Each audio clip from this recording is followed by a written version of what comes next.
This video was brought to you by Boxu. Head on over to the link in the description and get your hands on not only some unique regional Japanese snacks, but also get a taste of the history and culture behind them.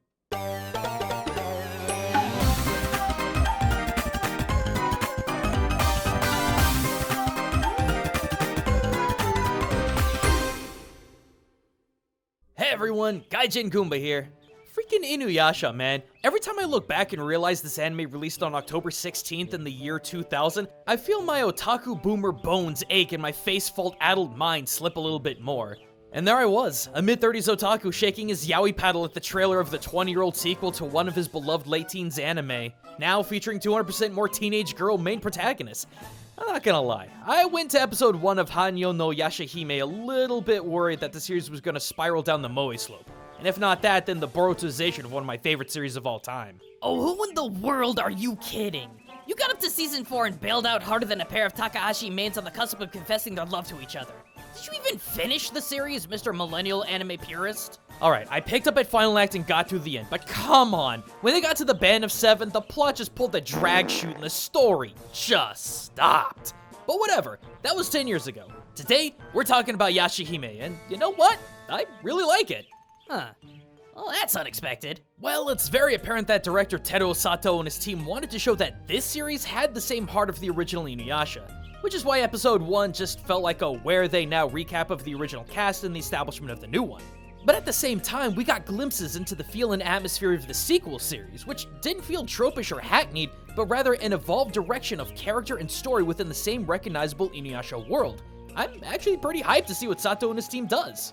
But as I said back over a year ago in my original Inuyasha yokai analysis video, where as a teen I was hyped for the show's action and characters, these days as an online cultural researcher, Inuyasha has given me a plethora of yokai and other folklore creatures to break down. And while the boomer otaku in me was a bit worried for the release of the teen girl intense Yashahime, the weeaboo analyst in me was freaking jumping for joy. Cause no, Yashahime did not disappoint on that front. Cause here's the thing about yokai and demons in the Inuyasha universe. They are rarely one-to-one with a folklore counterpart. They're usually some kind of hybridization of one or more traditional yokai, or the disassembling of an OG yokai creature and rebuilt into something else. And each one feels like a personal puzzle for my brain, which just dumps dopamine into my body when I finally figure out the origins of each yokai character. And episode 1 of Yashahime, oh god, it was like cultural cocaine for my brain. Because while I was invested in the plot and curious to see what the old cast was up to post-Shiko and jewel hunting, my mind was going a mile a minute trying to decipher any new yokai my eyes came across. And today, I want to take a good hard look at 2 in particular that I found. Before you do, big spoiler warning, guys. We can't exactly analyze plot-heavy characters without, well, getting in a plot, so just a quick word of warning. And also before we do, I gotta give a big shout out to this video's sponsor, the culture snack attack experts, Boxu. Yes, they are sponsoring us again because this service is amazing, and I'd happily shell out for them in an instant.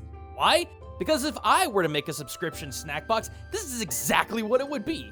A unique box of up to 25 regional snacks that you can't get outside of Japan, and every box possesses a unique traditional Japanese theme. Like, case in point, I've had boxes themed around snacks of all 4 seasons, Okinawa snack specialties, and Tokyo Summer Matsuri festival foods. But my newest package, the Autumn Harvest box, features some traditional Japanese snacks of fall, which are a big seasonal deal in Japan because though Sakura and Hanmi are the most world-recognized of Japan's seasonal activities, Momichi-gari and the color explosion of autumn foliage is just as popular within the country.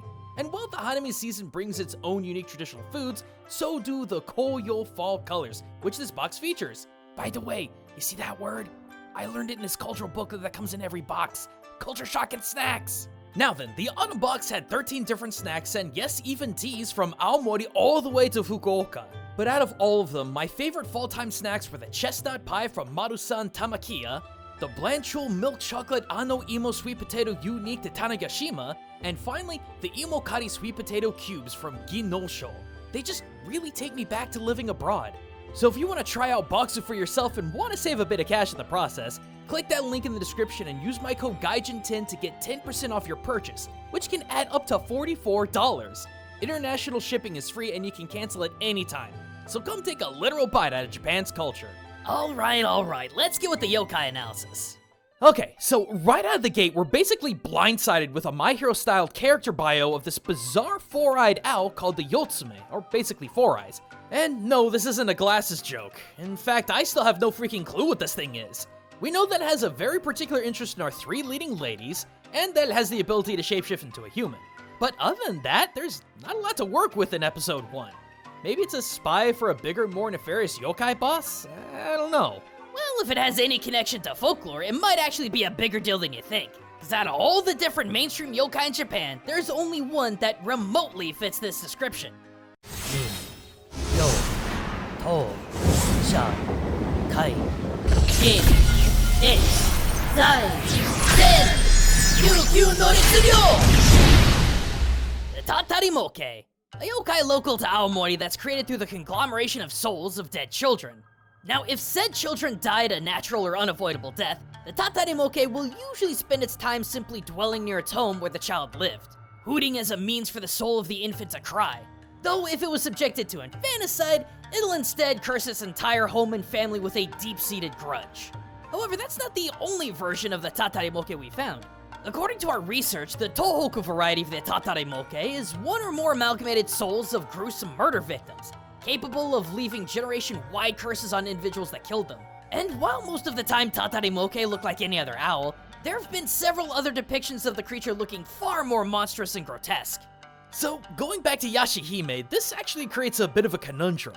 The only two things we know about this new plot yokai is that it's the size and structure of a regular owl, save for its four eyes, and has the ability to shapeshift into a human. Somewhat similar to the other takes on the Tatarimoke, but either way, whatever narrative purpose this owl demon has in the plot, I'll be curious to see if it turns out to be an amalgamation of souls. Other than that though, I guess it's still too early to tell how closely connected it is. Let's also not forget that Inuyasha already introduced the Tatarimoke way back in the first season, though it had completely different lore save for its involvement with the souls of dead children. Looked a whole heck of a lot different too. Well, I wouldn't worry about it too much, because the origin of our next yokai of interest is one that we can definitely peg down: Nen no Kubi, or Root Head. In Yashahime, Nen no Kubi was identified with three very unique characteristics. Its ever-expanding body formed from a massive root system that feeds on the organic matter of the living, its massive blood-red eyes that sprouted from its wooden body, and its propensity to have all of its victims' heads dangling off its limbs. Now, just like classic Inuyasha, Nen no Kubi isn't based off of the folklore of one particular yokai, but three: the Akagashira, the Jinmenju, and the Juboko. First, let's get the easy one out of the way. While this yokai has several different variances based on Japan's regions, there is one noteworthy version. In the Tosa Bakemono Ehon, the Akagashira is shown as a humanoid sprouting leaves all over its body and a big, round, blood-red head. Somewhat similar to the flora-based body and round, blood-red eye of the Nen no Kubi. But what about Nen no Kubi's obsession with dangling heads on its branches? Well, that might actually fall into the category of the Jinmenju, the tree of human faces. Originating in China and passed down to Japan through the Wakan Sansai Sui, the Jinmenju tree would grow human-faced fruit called jimenshi that was said to constantly be giggling. Not exactly something you'd want to sink your teeth into. But despite having such an unnerving image, it was believed that if someone ate this human-faced fruit, they would gain thousands of years of life, though it almost took just as long for one of those fruits to actually grow and ripen. Oh, so you mean exactly how it was portrayed in Inuyasha episode 57? Yeah, actually. But anyway, minus the big red round eyes and the dangling heads, there's one other yokai that Nen no Kubi could come from: a vampiric yokai tree known as the Juboko, or child tree. While death and blood in folklore have been able to corrupt people into yokai, so too does it transform the landscape into something more hideous. Trees that grow on battlefields develop a taste for blood in their roots over time, and when enough blood has been consumed, they become semi-sentient monsters. Oh, so like the Yomeiju from Inuyasha Final Act episode 6. Actually, yeah, a lot like that. Juboko stand motionless for days on end until an unsuspecting human wanders under its branches.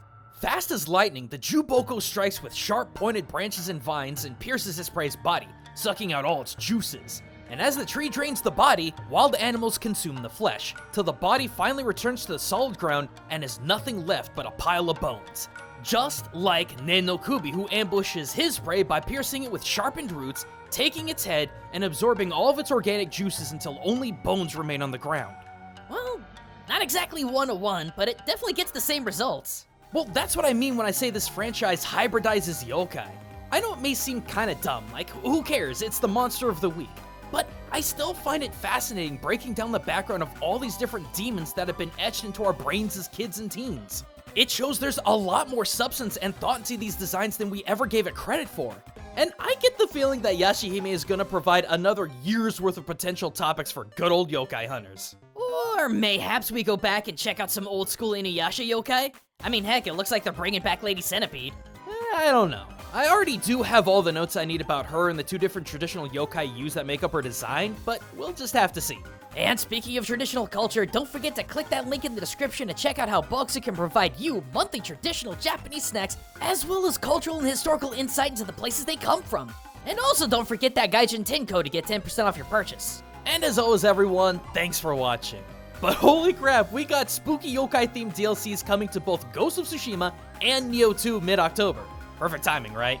And you better believe that we're going to be streaming both of those over on our Twitch, as well as oodles and oodles of analysis videos coming from these games in the month of spoops. But until next time, everyone, this is Gaijin Goombah, signing out.